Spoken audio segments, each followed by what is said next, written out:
All right, we're talking wide receivers at USC with Nick Dempsey from Conquest Chronicles. So we're breaking down every position for the Trojans, getting you set for August camp 2017. Nick, let's talk wide receivers. Deontay Burnett, capable guy, productive guy, but in that 2 or 3 spot until, bam, the Rose Bowl. 13 catches, 3 touchdowns, and he's a star. Maybe that's going to raise the expectations for a lot of people in viewing Deontay Burnett. You have some interesting things that we just talked about concerning some fits that need to be worked out in regards to outside roles versus inside versus the best players or the best groupings on the field. So kind of give us a feel for Burnett and the way this shakes out for the top 3 or 4 guys. Yeah, so Deontay Burnett, I think, is probably Sam Darnold's favorite target to throw the ball to. It's the guy he's looking for. They kind of came up on the scout team together, so he's very comfortable with Burnett. The problem is Burnett's more of a slot receiver, not really like a wide receiver 1 type of guy, so it's a little weird if your quarterback's favorite target isn't at wide receiver 1. So Deontay Burnett's there, and then also Stephen Mitchell, who is probably the most experienced wide receiver on this unit because it's very talented but insanely young. Mitchell is coming off an injury, and he's, it's going to be tough for him because he's also a slot receiver. So you've got your most experienced wide receiver who has shown probably the most production over the course of his college career, and your quarterback's favorite target, sort of both kind of crammed into that slot role, while at the same time your star wide receiver 1, Juju Smith-Schuster, you're trying to replace. And so you've got talent to do it, but your sort of 2 go-to guys are kind of stuck in your slot role, which is not your sort of primary receiving target on most reads. So it's going to be interesting to see where they move them around. Now, as far as your outside receivers, which your typical wide receiver 1, wide receiver 2, Michael Pittman and Tyler Vaughn's probably going to come in at those roles right now.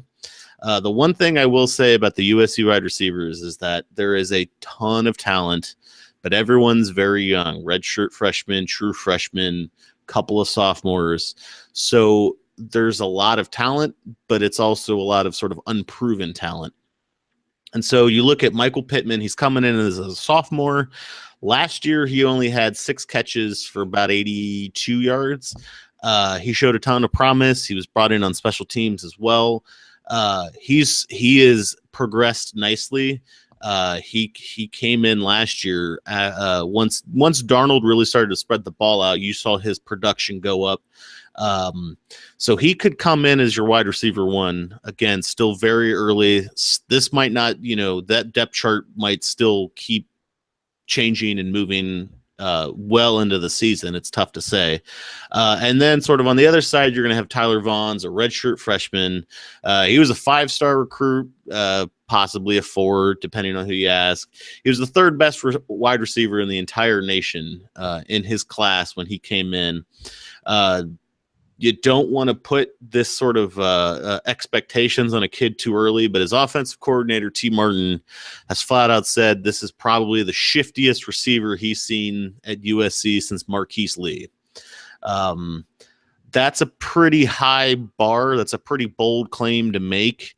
But if that's the case, I'm not, could he be the next Marquise Lee? I don't know. I'm not going to say that, but T. Martin seems to be very high on Tyler Vaughn's. He's another guy that's shown a lot of progress, came in with a ton of talent. He's already getting this, best since Marquise Lee tag pinned on him. That's going to be tough to do for him. But right now you're looking at Burnett out of the slot, Pittman at 1, Vaughn's at 2 on the outside. But again, that could keep rotating.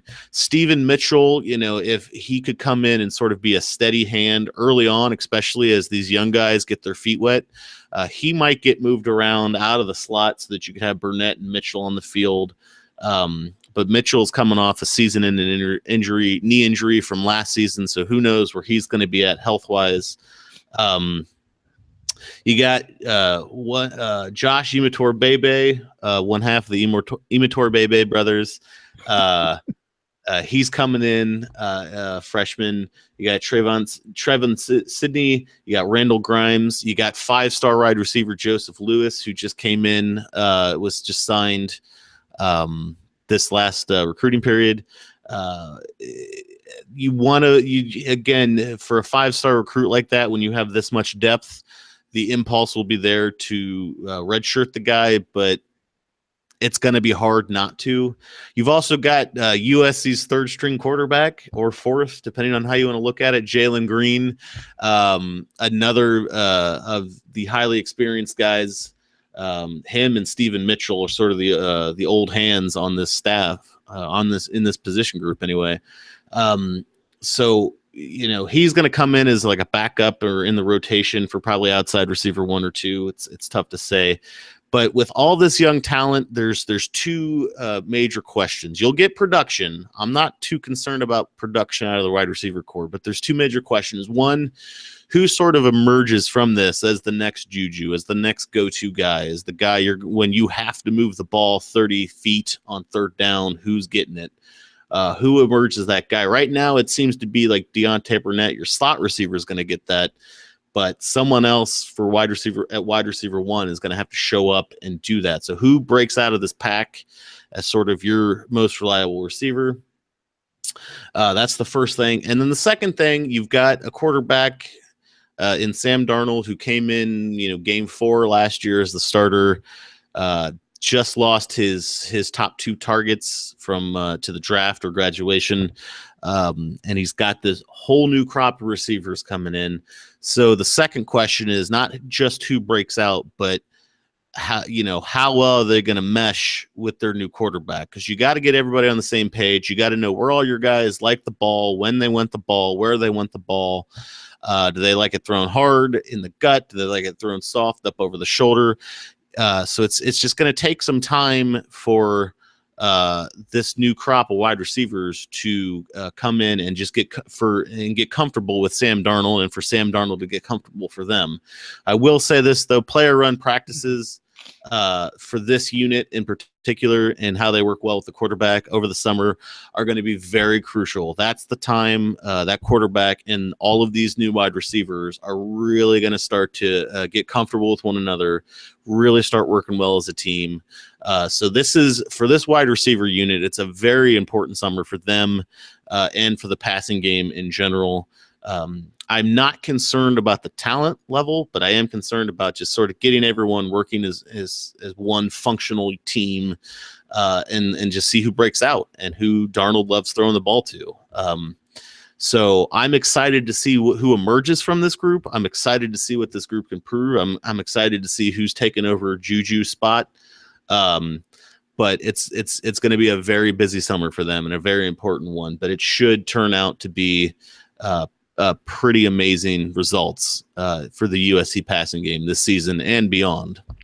Nick, what I love hearing about Deontay Burnett is that here's a guy, he didn't completely come out of nowhere to catch 13 passes for 3 touchdowns in the Rose Bowl. It's not like he had like 3 career receptions. He was productive, but he was a 3rd or 4th option if you just look at the amount of productivity and catches and yards on the USC wide receiver core. But it's not like he had this huge Rose Bowl and thought, okay, the star's gone, Juju's gone, Darius Rogers is gone, they were ahead of me, and look what I did in the Rose Bowl. I'm the guy. By all accounts, coming out of training camp in the spring, he was remarkable. He came in focused. He ran patterns to precision. He didn't drop a ball. There were reports that he went hundreds of catches without dropping a football, and that he knew his assignments to a T, that he graded perfect on his assignments in addition to just catching the ball. That's extremely impressive coming off the Rose Bowl that he had, that he thought, okay, yes, I want to prove to be that guy all the time. And that he went out and did it during the spring. That's a tribute to him. Stephen Mitchell, you mentioned him as a steady hand, and that's exactly what he was at the point that he was injured about halfway through October against Arizona. Nothing spectacular, only had 1 touchdown catch, but had 24 receptions. So he was on his way to a 50-catch season at that point.